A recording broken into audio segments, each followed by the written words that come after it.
All right, Dr. Kyrin, thank you so much for joining us on the Thyroid Fixer podcast. Wow, you have an amazing story that I cannot wait for you to tell our listeners. So, first of all, thank you for jumping on, and I'm so excited for this interview. Me too. So glad to be here, Amy. So please, I mean, in your bio and in the intro that I gave you, I was reading about your 100-pound weight loss that you achieved. So tell us your story and how you came to figure out how to help women with hormone problems in midlife, and tell us your own story. Sure. Happy to do that. So I was a very successful OBGYN and delivered thousands of babies, did pap smears, and really played a really important role in women's lives. And I loved it. However, my health didn't love it. And at one point I weighed 243 pounds. So I was obese. And then I also was tired all the time. Even though I was a wife and a mom and a doctor and ran a practice, I only had time for work and sleep. That's all I did. And I had a lot of physical ailments stemming from various maladies. I had gut dysfunction, irritable bowel, gastritis. I had anxiety and depression, and at one point was on 5 psychoactive medications. My hair was falling out. I had no sex drive. And I really felt and looked 20 years older than I was. And I was really ashamed of this because here I was supposed to know more about women's health than anyone else, right? Board certified OBGYN in the United States of America, you're supposed to know about women's health. But you could look at me and clearly see that I was not healthy. So I had a lot of shame around it. And I would say there's got to be something wrong, and I would run tests. Say, I've got to have a thyroid problem. I'd run a thyroid test and it would come back, quote unquote, normal. Right. And then I'd say, well, that was last month. Let me check it again. I got to have a thyroid problem. I check it again. It would come back, quote unquote, normal. So I went on like this. And meanwhile, the thing that bothered me the most, and I know a lot of people can relate to this, was the weight. Yeah. Because people couldn't see inside the dysfunction I was having, but they could see that I was obese. And that was really humiliating for me. I more than anything wanted the weight gone. So I tried diet pills and Jenny Craig and Nutrisystem and working out like crazy at the gym when I had energy and doing all these things. And I would have some minor success only to be met with more failure and more weight gain, which is pretty typical. And I would go to my internist and I'd say, something's got to be wrong. You got to run tests. Look at me. I'm not healthy. And she would run tests and they'd all come back normal. Mm-hmm. So after going through this for a few years, I remember the last time I went to her office, Amy, and it was a Tuesday, and I left work and I went over there and I was waiting to get my lab work, right? She wanted to go over it with me in person because I was bugging her so much about something's wrong. And so I went over there and she told me, again, your labs are all normal. There's nothing wrong with you. You just need to eat less and exercise more. Like she yelled at me and pointed her finger. And I said, but I won't say her name, but so-and-so, there's got to be something wrong. Like, this is just not normal. And she yelled at me and she's like, Kyrin, stop. There's nothing wrong. Like, you just need to stop and move more and stop eating so much. And I walked out to my car and I closed the door and I just cried and broke down. Yes. Cried in my car. I'm like, I'm just crazy. And I'm destined to a life of obesity and poor health, depression, anxiety, like all the things, no sex drive. Mm-hmm. And I was facing back surgery because I was having a problem with my back because of my weight. And they said, we want to do a fusion. And you know what happens with one back fusion? You end up with a whole, destabilizes the whole thing. And then you're just on disability. And I'm thinking, I'm not going to be able to do surgery. My career is over. I mean, it was horrible. And I cried and I thought, you know, if this is what life is going to be, I don't even want it. Mm-hmm. Yeah. And you're a doctor. Right. Like where, I mean, you have, your story has so much that I want to touch on. First of all, you're a freaking doctor and you don't have the respect from another colleague to listen to you, knowing that you know your body and you know something's wrong, and you didn't even get that. So imagine all of your patients, my patients, the listeners that are going like, hey, yeah, that's me too, not being listened to. Well, of course not. If a doctor can't be listened to, the layperson isn't going to be listened to either. They're going to get told that they're normal and eat less and exercise more. Right. I call it medical gaslighting. That's a term I coined. Yep. That, Love it. And we women at midlife get the gaslighting from the medical establishment more than anyone. There's nothing wrong with you. It's your fault. You just eat too much and you're lazy and you don't move enough, right?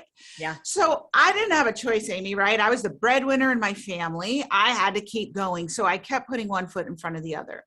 And then one day, one of my patients who was in her 40s like I was, came in, and I hadn't seen her in a year. She had been in the year earlier and was dealing with all the midlife stuff, right? Crazy crime scene periods. Yep. She couldn't sleep. I slept too much. She was having gastritis. I think and her mood wasn't right. She says, I'm just not myself, right? Had no sex drive. So I did all the pill for every ill medicine I was taught. So she left with a handful of prescriptions: birth control pill, antidepressant, H2 blocker, right? All the things we give women at midlife. For every symptom, there's a pill. Yep. And it wasn't really helping her. She went away, and then she came back for her annual exam, and I saw her at the end of the hall, and I was like, what? Oh my gosh, she looked totally different. She had lost that 30 pounds she couldn't lose. Her hair was full, eyes and skin shining and bright. She was smiling, and she just had this ease in her body. And I was like, I can't wait to see what she did, because, you know, when you see that friend who's the one who lost all the weight, you can't wait to hear what she did. And then when you hear what she did, what do? You set about to disprove why what she did was not wrong and it doesn't work. And that's exactly what I did. So she told me, oh, I went and saw this doctor, and she did these tests that you never did for me. And she checked my hormone levels, and we did salivary cortisol and all this stuff. And I'm like, I never heard of this stuff. And then, I mean, she was walking proof, but inside I'm going, yeah, this isn't a thing. Right. So, right. Well, because you hadn't been trained in it. Your conventional medicine training was this is what you check. If it's within range or within normal limits, move on. Yep. And so I set out to disprove her. So I said, I'm going to do research. I'm going to see. This isn't a thing that she did. And I didn't end up disproving her. I ended up proving her that everything she said was true. Mm-hmm. There were tests that I didn't know about. As a board certified OBGYN in the United States of America, I was not trained in tests to check women's hormone levels appropriately, the right way, and how to read them. Yeah. I was not taught how to do a proper thyroid evaluation and read the labs the proper, correct way. Right. I was not taught how to assess someone's cortisol for functional optimization or lack of it. Mm-hmm. None of it. So I said, oh my God, there's this whole world of medicine I was never trained in. I'm going to learn everything I can about this, and I'm going to use it on myself. And if it works, I'm going to spend the rest of my career teaching other women about this. Mm-hmm. And so that's what I did. So I started doing the tests, and I would address the tests. And even though I had checked my thyroid at least 10 times, Amy, and it was normal, quote, normal, quote, normal, quote, normal, quote. Yeah. When I did the right tests and I read them the right way, and I know you know this, but I'm just saying to anybody listening, oh my gosh, you have hypothyroidism. Mm-hmm. No wonder you have no energy. No wonder your hair's falling out. Your nails are brittle. Your skin is dry. You are anxious, like coming out of your skin, anxious. Yep. No wonder. Oh, salivary cortisol testing. Flat line at the bottom of the curve, like you just have enough cortisol to live, but not survive. You have total adrenal fatigue. People are like, how are you even standing? Once I found doctors who did this kind of thing, how are you even functioning? And then I started addressing them, you know, with natural treatments, right? So botanicals, vitamins, minerals. and hormones, right? Right. when needed. I was Right. progesterone deficient also. I mean, I was just like a plethora of dysfunction. But mainstream medicine said, well, on paper, you look good. Yep. And I'm looking in the mirror going, on paper, I look good. Look at me in the mirror. I'm a hot freaking mess. I look and feel 20 years older than I am. So this started my journey. This is over 10 years ago, and I haven't looked back. I joined the American Academy of Anti-Aging Medicine fellowship program and got fellowship trained in anti-aging, metabolic, and functional medicine.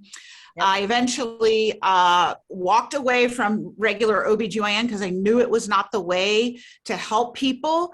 You know, it's just not. If people want to be really healthy, and we women at midlife need that, then they need people like me and you out here doing this, because anyone can do a pap smear or deliver a baby, frankly. Not everyone can help a woman rebirth herself. Yep. And get optimized. And exactly. I can't even tell you how much I love you. I love your energy.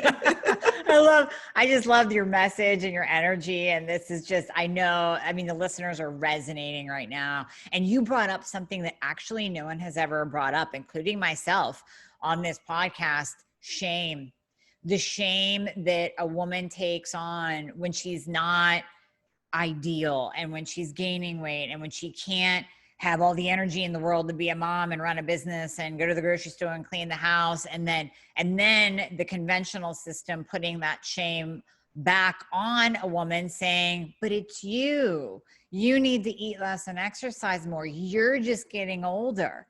And that's something I haven't even touched yet. So I'm happy that you brought it up.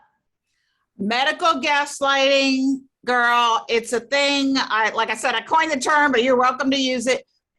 It's a thing. And we women at midlife get it worse than anyone. It's your fault. No, it's not.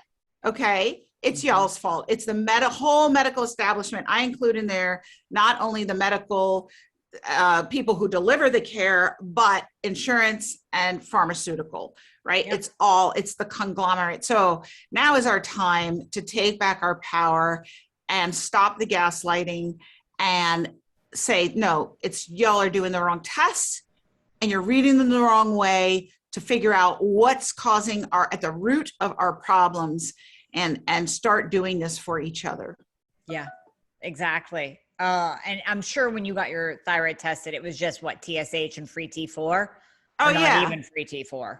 Right. It was just, no, they did do, the free T4, like the thyroid panel. I think they do a total. It has the TSH, the FTI, and the total thyroxine. With the FTI as a calculated index, like, who cares? Yeah. It's useless. It's useless. And then, the TSH will be like 4 and they'll go, no, you're okay. What? Right. What? Right. Yeah. Yeah. I mean, and so many people, I'm sure your patients too, they come in from their years of frustration and their years of testing, and they show you their TSH, and that's it. That's all they've ever had done. And meanwhile, they have all the symptoms in the world. If anyone would just stop and listen to them for more than 5 minutes. Yeah. Oh my gosh. I'm so happy you're in this space with Once you know, you can't unknow. Can't unknow. You cannot unknow the truth about your health. And so everybody listening, you just got woke. Yeah, exactly. Yeah, just a big light just shined down on you. So you mentioned the whole eat less, exercise more. So that brings in that whole math calculation, calories in, calories out. And you say, listen, it's not a math problem. It's a communication problem. So can you expand on that? Sure. So we women at midlife think that our weight problem is a math problem. I've eaten too much, too many calories in, or not enough calories out. I haven't moved enough and done exercise. And this is what we think our weight is. And when you're 20, weight is a math problem. You go on that cruise, you eat like a pig for a week, and then you gain 5 pounds. You come back and you do math. I'm going to cut back on what I eat. I'm going to work out more at the gym. 5 pounds gone, couple weeks, done, right? No big problem.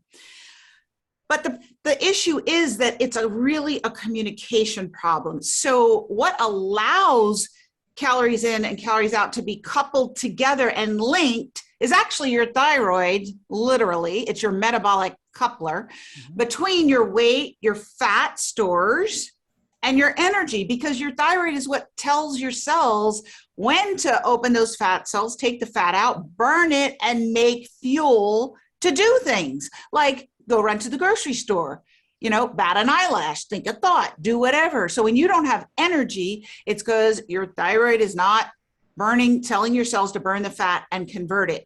But it's not only thyroid. You've got 7 major metabolic hormones that tell all your cells how to handle calories.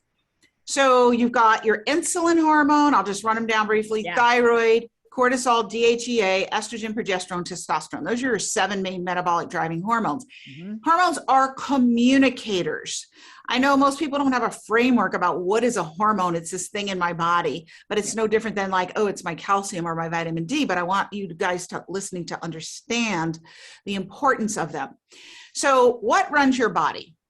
Your brain, right? That's your mainframe computer. Brain runs everything. Brain gets cut off from your body, you're kaput.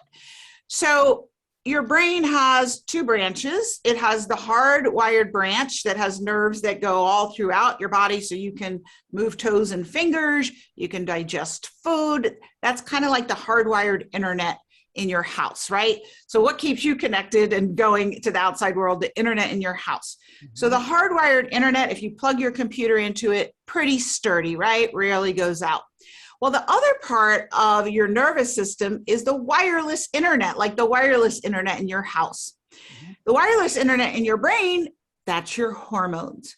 So your brain secretes one hormone that then has to travel all throughout your body to go to another organ to tell it to secrete something. And then like in the thyroid, you secrete inactive thyroid, and then that has to travel all around, and then it has to get converted to active thyroid, and that has to travel, and then it has to get to the cells, and the cells have to be able to recognize it. It knocks on the door, knock, knock, knock. It says, do you know the secret code?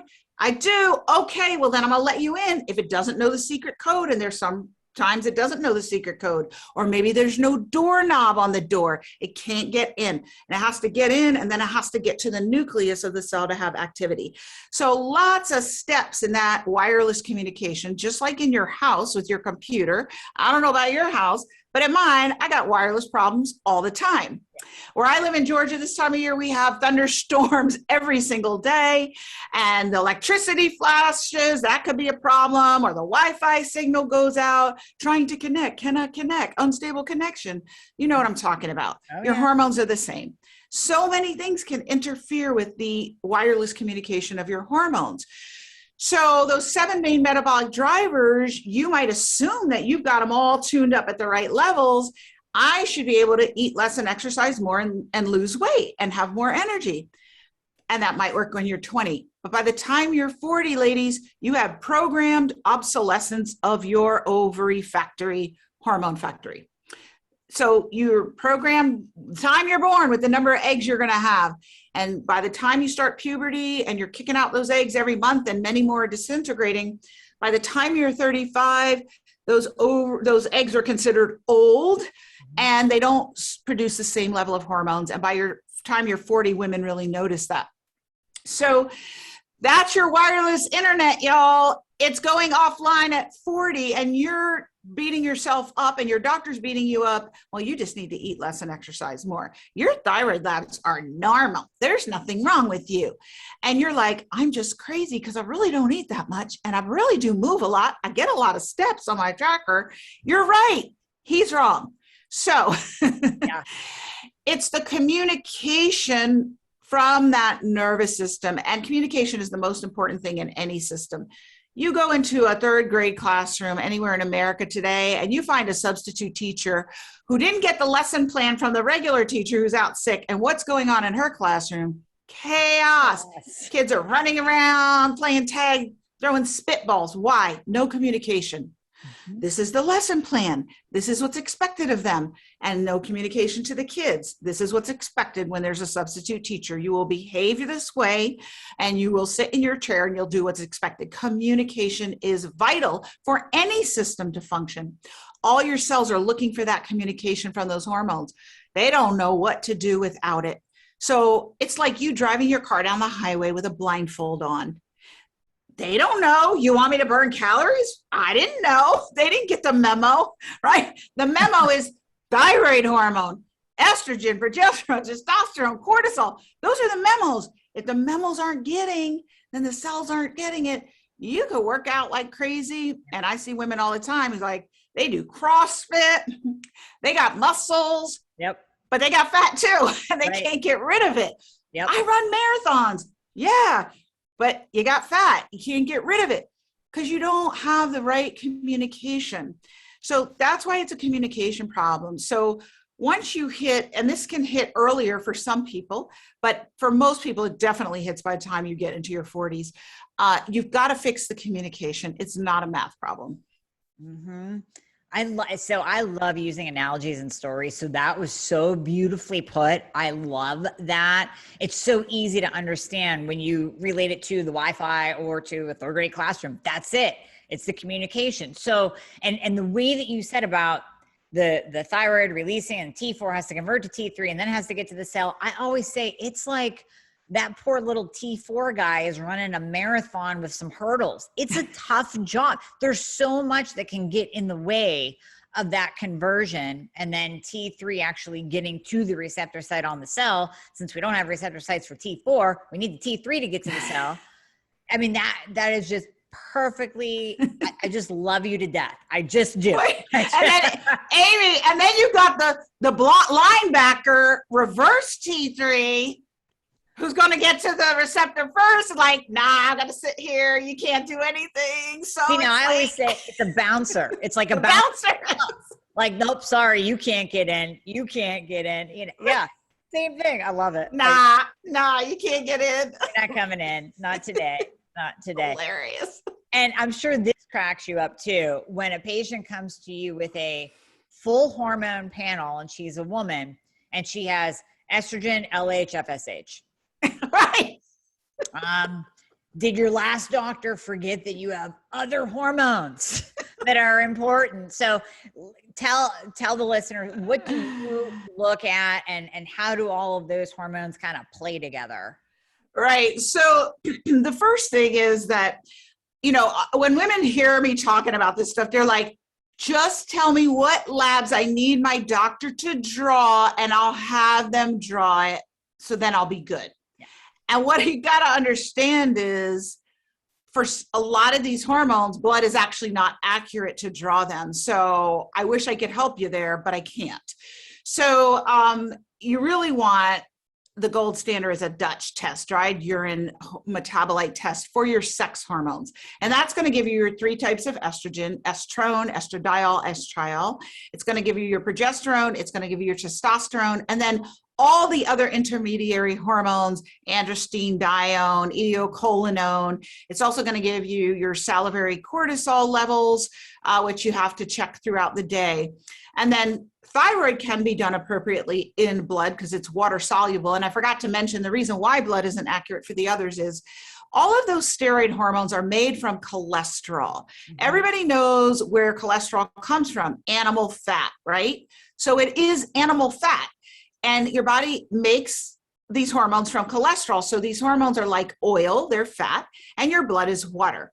Oil and water don't mix. So these hormones are not swimming around in your bloodstream having a pool party. And you just scoop up some blood or some pool water and say, well, there are 5 pieces of hormone in there. That's the level. You can't, it doesn't work like that, right? So your blood is like water. And your cells are fat. All your cells in your body are coated in fat, and these hormones are fatty. So they like to stay in the cells. When they are carried in the blood, they actually are transported in carrier proteins. So you can see how many carrier proteins you have, and you can check the what we call free fraction of those hormones. You can get a total and free testosterone, but the free fraction is notoriously inaccurate because those hormones, you know how quickly when you mix oil and water, like in a glass together, how quickly they separate. It's a fraction of a second, and it's the same in your blood. So those hormones aren't hanging out in there. So it's impossible to really get a very accurate number, especially if you're already on hormones, then it's absolutely impossible.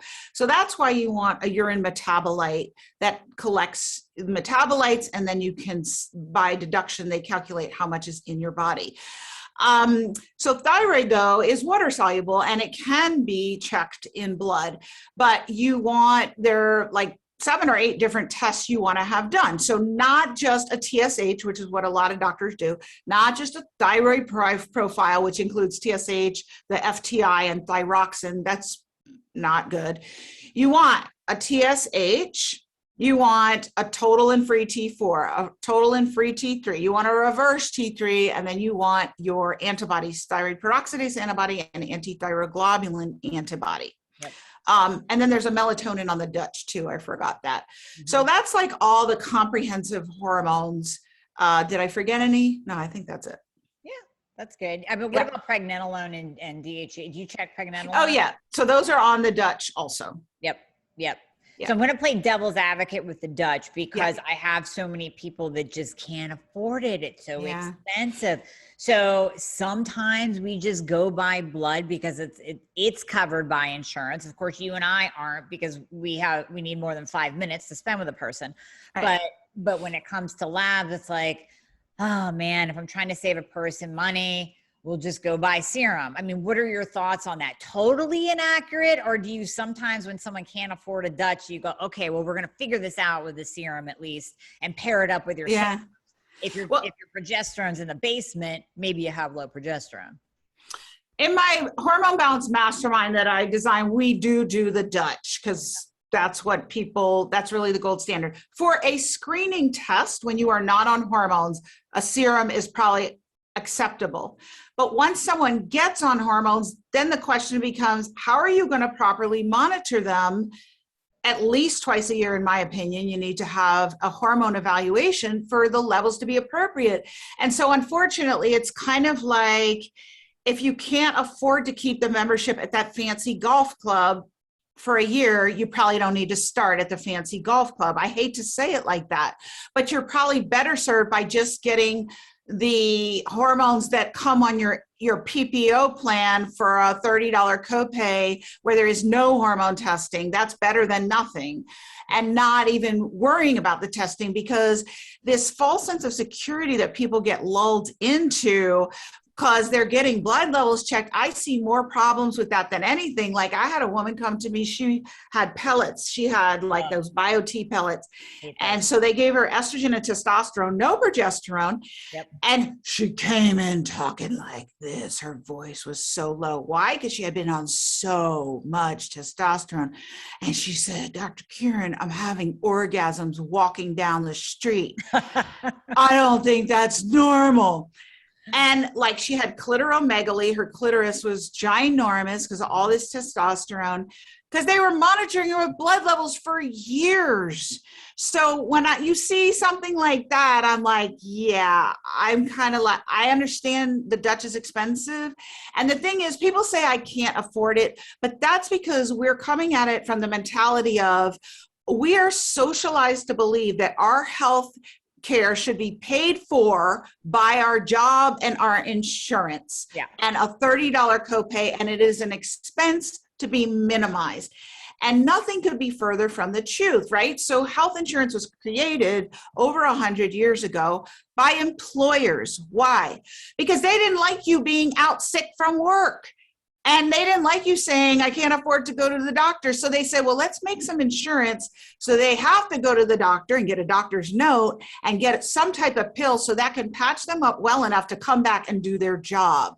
That's what your health insurance was designed for. It's not designed for you to thrive at 50, 60, 70, 80, 90. So if you want a higher standard of care, you want a better car, you want a Tesla, you want a Mercedes, you got to pay for it. And unfortunately, it's the same with your health.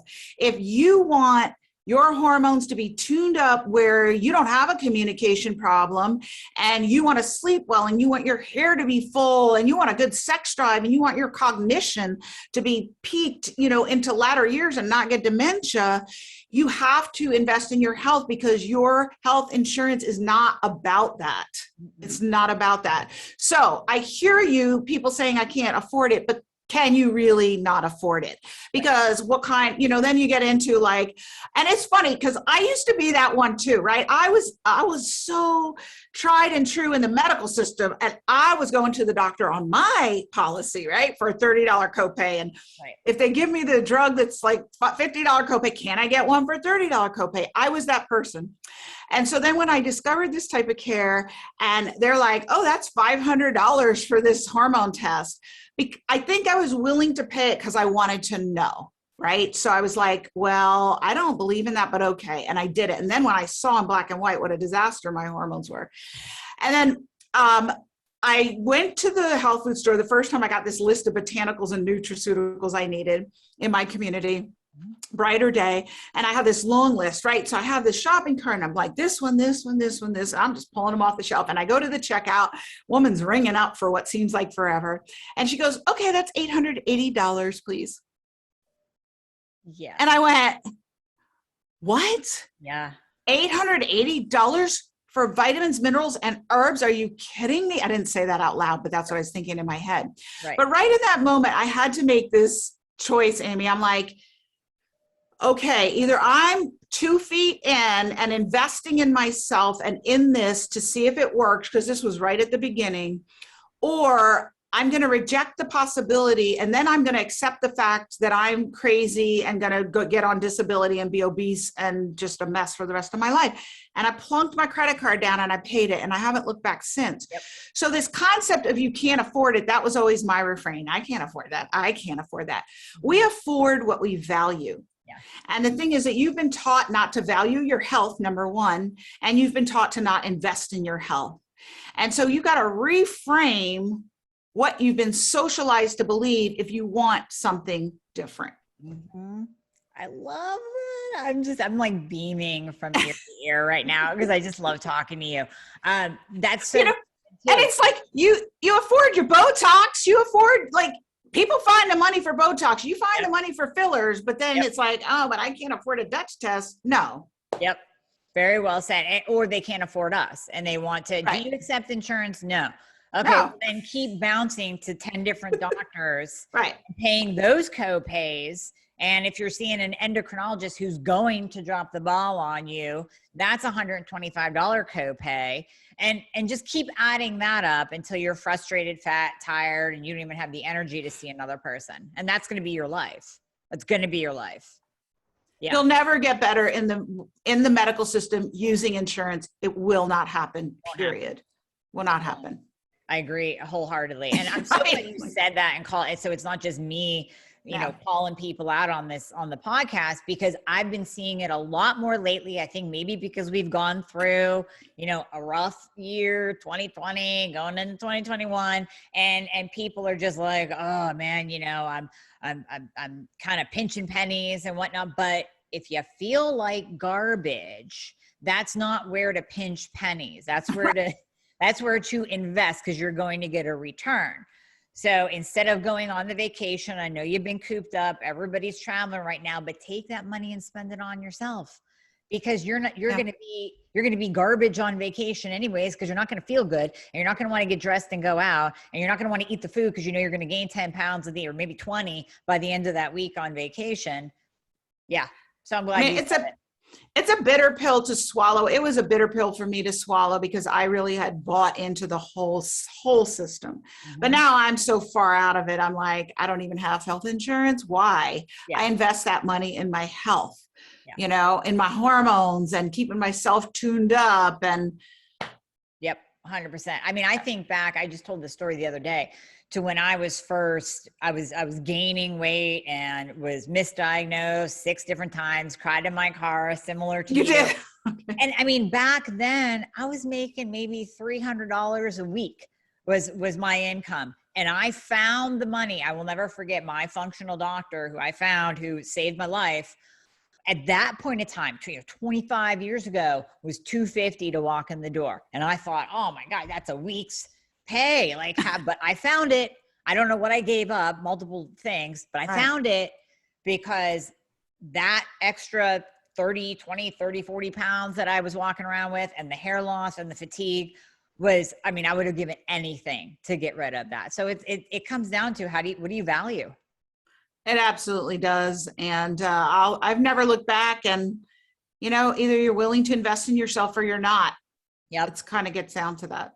Yep, exactly. So you're saying, like, basically the majority of women at midlife, overweight, tired, they need to get the hormones fixed.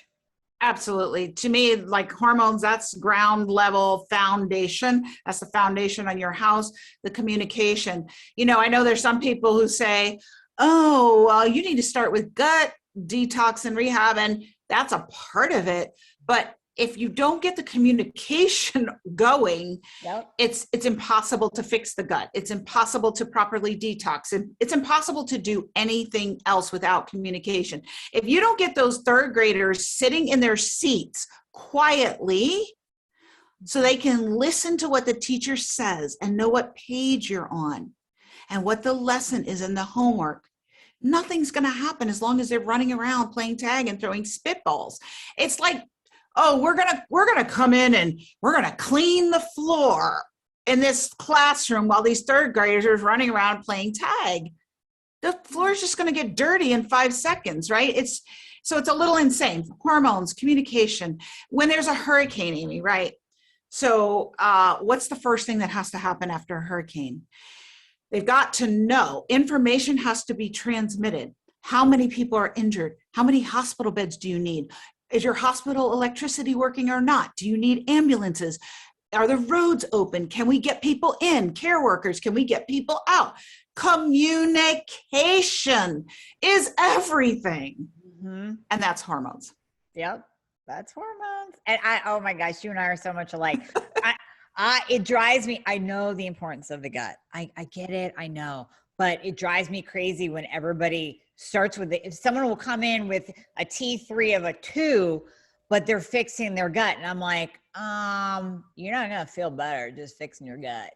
Because there's no magic T3 in that probiotic that you're taking. You know? Not a drop. Yeah. Yeah. You got to fix the hormones and the communication first. I'm 100% in agreement with you. 100%. And thank you. I'm glad. Like, we see eye to eye, right? It's like, you got to get the communication going. Yeah.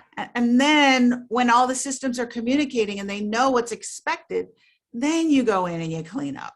Yeah. Yeah, exactly. And then we can start fixing all these little things down here that are contributing to the communication being off, contributing to your low thyroid, contributing to your hormones in the tank. But you don't start down here. That's not going to cut it. Mm-mm. Yeah. Exactly. So you see mostly women 40 to 60, hormones, thyroid, and then you just fix them up. I love it. So you actually have a membership group. Tell us about that so people can know. Sure. So I have 2 different programs. So one thing I have is the Hormone Club. That is a telemedicine solution for women to receive state-of-the-art hormone testing and treatment from physicians licensed in their states. I'm the medical director of that. I don't provide this direct care, the doctors do. And then I have the Midlife Metabolism Institute, where I educate women on their hormones, because it's not enough to just, gone are the days that you can abdicate responsibility for your health and hormones just to the doctor. Like, just give me a pill. I don't care what it's called, as long as it's a $30 copay. Gone. Right. Okay. Because as you see, your doctor doesn't know what we're talking about. So, you can't just go to your doctor and abdicate responsibility. So I teach women in those programs, in my Hormone Balance Mastermind, how to know what are the right labs to do and how to read them. I don't just teach you how to I don't just give you a fish, I teach you how to fish. Yeah. So my goal is to educate women in those programs to know how to do this for life. Yep. And so I have that. And then I have another gut rehab and detox that we do after you get the hormones balanced. Exactly. So yeah. Mm-hmm. I love it. I love it. So I forgot to ask you, as you were talking, I just thought of this. as you're teaching women, like, here's how to read your labs. I love asking my hormone guests their thought on the importance of testosterone for women, because I think it's very important. You don't want it high where you're like a bodybuilder and talking deep and you got acne and, right. and enlarged clitoris. But what is your take on testosterone in women and its importance? And where do you like to see Oh my that? God. Yeah. So important and so neglected, right? There's no commercially available testosterone supplement. Of course not, because we don't check women's hormones. But when you do the Dutch, you get your testosterone level. I'd say 90% of the women in my programs who have that are low, who have that test.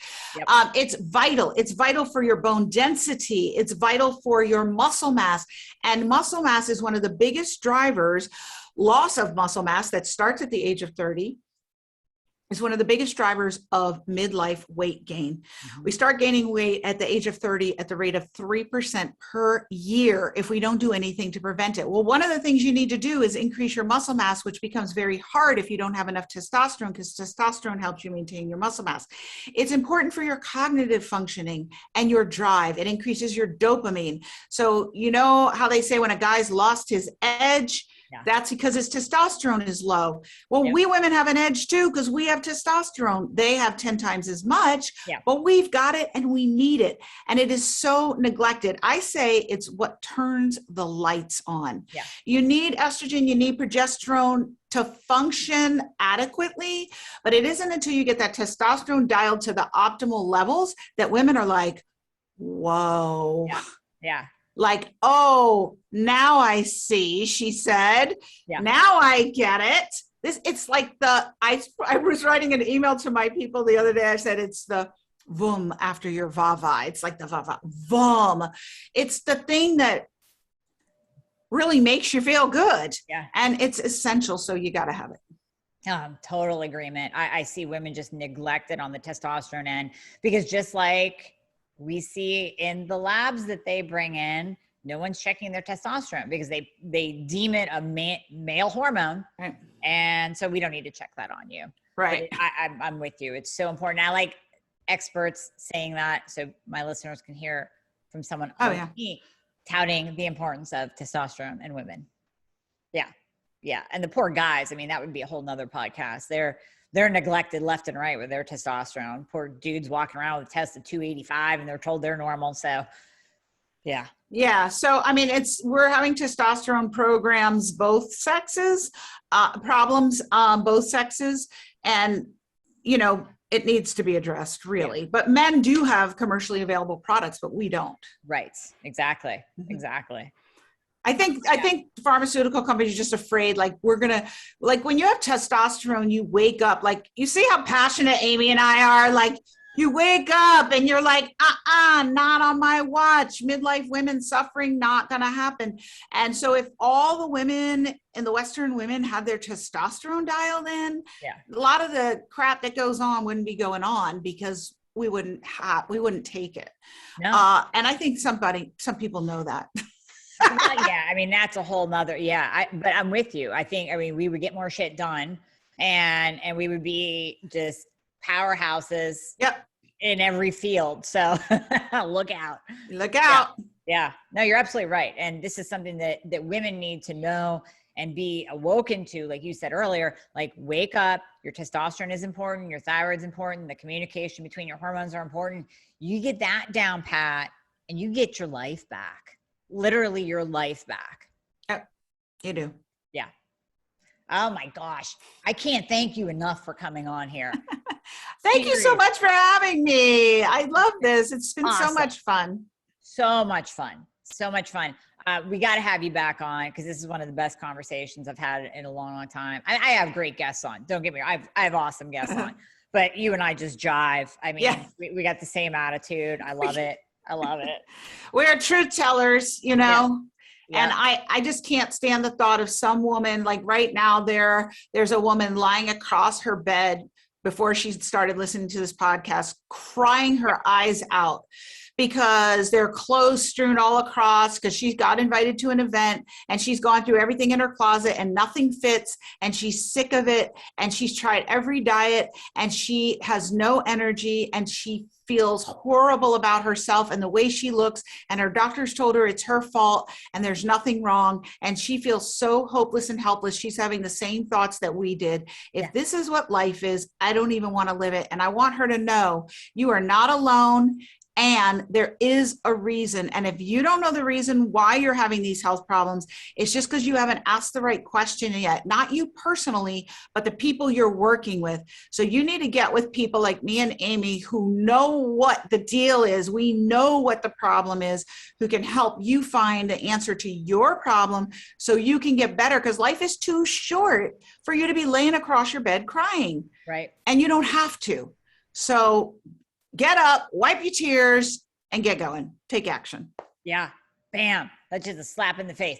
And, you know, I mean, but a good slap, because we've been there. We've been there. Describing the very situation that I was in 20 years ago, where then I would cancel. I wouldn't even go out. I'd be like, nothing fits. I'm going to feel like ass anyways. So I'm just going to cancel and not go and not have a life.